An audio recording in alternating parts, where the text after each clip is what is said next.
চাঁদেও কলঙ্ক থাকে। চাঁদটা যেমন দেখতে সুন্দর হয় তেমন চাঁদেও কলঙ্ক থাকে। যত সৌন্দর্য ততই কলঙ্কর প্রকৃত।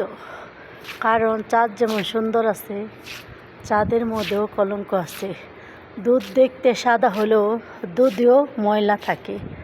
তাই মানুষ কোনো কিছু কথা ভেবে না ভেবে ভাবে কি সুন্দর মেয়ে দেখতে সুন্দর, হয়তো হে না জানি কত সুন্দর, কিন্তু আসলে সুন্দরের পাশে যে কত কলঙ্ক বা কত কিছু লুকিয়ে থাকে এটা একমাত্র আল্লাহই ভালো জানে। কারণ নদীর জল খোলা ভালো, জাতির মেয়ে কালো ভালো, গুরুজনে বলে। তবে এ কথাটা অনেকজনই না মানে নাই। কারণ মনে করে কালো বউ আসলে কালো ছেলে মেয়ে হবে, ছেলে মেয়ে কালো হবে ভেবে কেউ কালো মেয়ে আনতে চায় না। কিন্তু চাঁদে যে কলঙ্ক থাকে এই কথাটাও কেউ জানতে চায় না।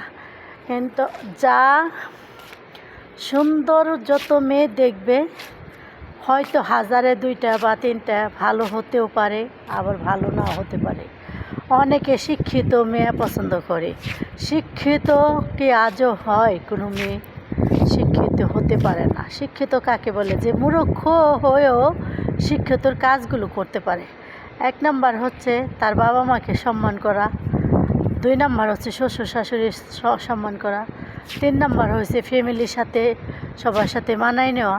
এভাবে যদি সব কিছু মানিয়ে গুছিয়ে নিতে পারে, হেও হয় প্রকৃতির শিক্ষিত। কারণ একটা মেয়েকে মাই শিক্ষা দেয়, তারে ভালো প্রকৃত শিক্ষা। কারণ মাকে যে সন্তান যেভাবে চলতে দেখবে তার সন্তান সেভাবেই চলবে।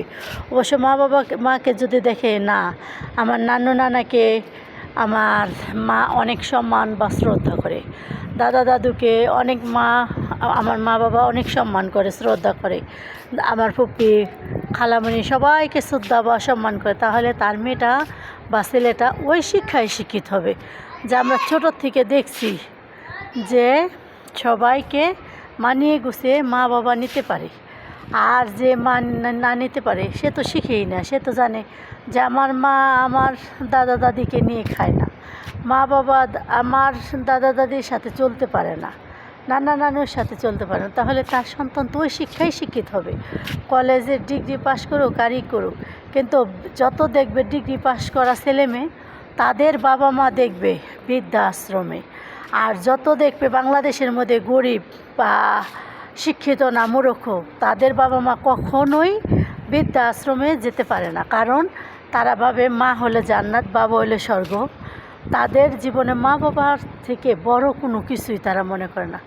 মাকে স্বর্গের ছোঁয়া দেয়, বাবাকে স্বর্গের ছোঁয়া দেয়, ভালোবাসার মায়া দেয়। তারা মা বাবা কাউকে বৃদ্ধাশ্রমে দেয় না। তারা মনে করে দিন শেষে কাজ করে ফিরে যদি বাবা মাকে দেখি হয়তো আমাদের ভালো লাগবে বা বাবা মারও ভালো লাগবে। তারা কখনোই মা বাবাকে বৃদ্ধাশ্রমে দিতে পারে না। হয়তো যারা বেশি শিক্ষিত, উচ্চ শিক্ষিত, তাদের ফ্যামিলি স্ট্যাটাস অনেক কিছু, বড় ফ্যামিলি, তারা কোনো দিনও তাদের ফ্যামিলির সাথে বাবা মাকে অ্যাডজাস্ট করে নিতে পারে না। মনে করে বাবা মা বাড়তি ঝামেলা, বাবা মা মানে বাড়ির একটা নোংরা আবর্জনা। কিন্তু বাবা মা কখনোই নোংরা আবর্জনা হয় না। এটা হলে সন্তানদের ভুল ধারণা। বাবা মা স্বর্গ। বাবা মা যে বাড়িতে নাই তাদের বাড়িতে কোনো স্বর্গর ঠিকানা নাই। স্বর্গ যার বাড়িতে না থাকে তার কি কিছু থাকতে পারে? কখনোই থাকতে পারে না। আমার কাছে মনে হয় না কিছু থাকতে পারে।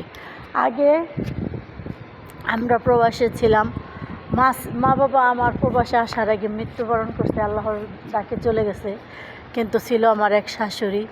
তা আমার শাশুড়ি যখন আমি প্রবাসের মাটিতে অনেক কান্না করতো, মারে তুই চলে গেলে আমাকে কেউ দেখার মতো থাকবে না, তুই যদি যাস গা তাহলে আমাকে কে দেখবে, তুই আমাকে এসে দেখবি না। তখন বলতাম কি আপনি এটা কি বলেন? তো আল্লাহ তাকে নিয়ে গেছে আমি প্রবাসের মাটিতে থাকতে। আগে যদি এক উক্ত না খায় থাকতাম, আমার শাশুড়ির লেগে না খায় থাকতে পারতাম না, দিয়ে গেত খাবার। আর এখন এইবার আমার শাশুড়ির কথা আমি অনেকটা অনুভব করতেছি। কারণ আমাকে এখন কেউ আর বলে না যে কি খেয়েছিস, নে তোর লেগে খাবার নিয়ে আসছি খা।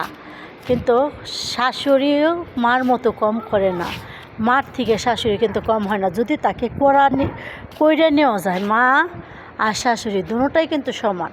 কেউ শাশুড়িকে মা ভাবতে পারে, কেউ পারে না, কিন্তু এটা যার যার নিজের একান্ত ই। যার যার শাশুড়িকে মা ভাববে সেই শাশুড়ি মা হতে পারবে। আর যদি বলে যে না মা ভাবার কোনো প্রয়োজন নেই, তাহলে তো মা হবে না, কখনোই হবে না।